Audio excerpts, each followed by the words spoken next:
This is Live for Love TV. Live for Love TV.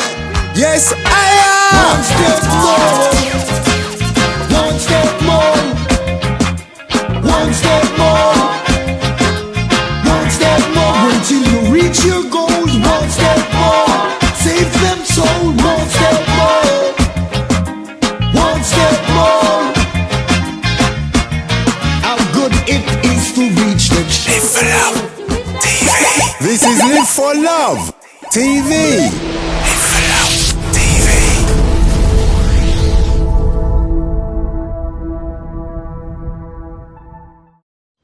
Welcome back here with Live for Love TV.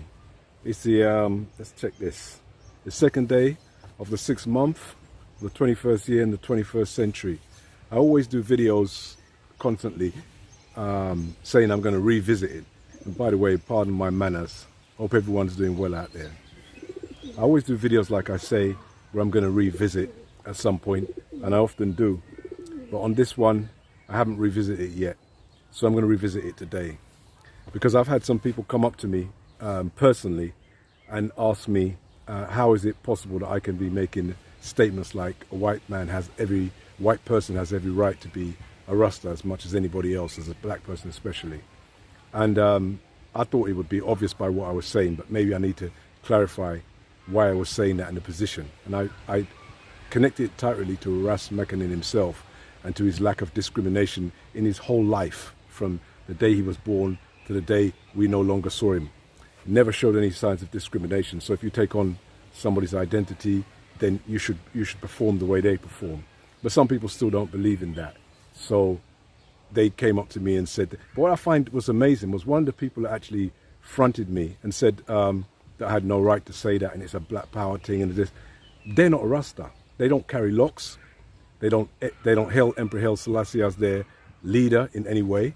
But yet they have the audacity to tell me that this is exactly how a Rasta should be. It's an amazing fact. I mean, if one Muslim decides that another Muslim is not a Muslim, that's his business. If one Rasta decides another Rasta is not his Rasta, that's his business. But for someone to come clear from left field and say that someone is not something, that's kind of a strange one to me. And it leads on to other subjects, like when you see a lot of our brothers, a lot of Rasta brothers that have white partners. Now, a lot of them are musicians, well-known musicians that I'm not going to mention now, but you know them, you buy their records. They say they're Rasta. If they're Rasta, is their white wife or white partner a Rasta? People want to go around and skirt around the whole thing and try to say, well, yeah, man, them man a Rasta, man. But what about their partners? This is something where when you start to go into the discrimination side of things, you find yourself in a lot of trouble, because this is not something that should enter a faith or a liberty or way of life or religion. Shouldn't really not enter. People make it enter. It doesn't matter what religion it is or faith, people will make it enter. But that's because they're not truly representing the faith as it is. They're representing it with their own bias. And this is where you're always going to get problems. So I'm going to reiterate that as far as I'm concerned, Rasta is something that anyone can be part of. When you say, if someone says, for instance, that it's a black power movement, maybe it is partly black power movement, no problem with that. Black Lives Matter has a lot of people, that's a black movement, and has a lot of people who are non-black part of it. In fact, it would never have become so big if it wasn't.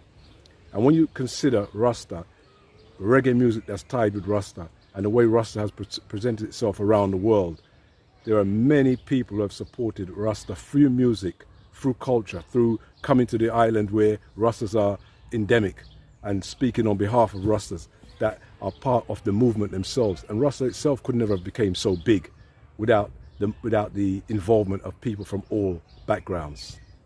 That's obvious. The only way you can deny that is to believe that, just to believe something that's completely not true. You can sort of align it to football. They say football was created in the UK, in England. But football would never have been as big as it is, or the world sport, if only the English were playing it, if only the English had made it big, if only the English had perfected the way it was done. Football is probably even more popular in South America and other parts of Europe than it is in England right now. And most of the people you see playing in the English clubs are from these other places in the world. Football, something can be founded somewhere, but that doesn't give you the ownership of it. That thing becomes big and powerful because it allows other people to be a part of it. Same with reggae music and the same with Rastafari. So I hope that's clarified to those people who don't understand what I meant by when I say anyone can be a Rasta. And I hope we'll see you back again here, Live for Love TV. People,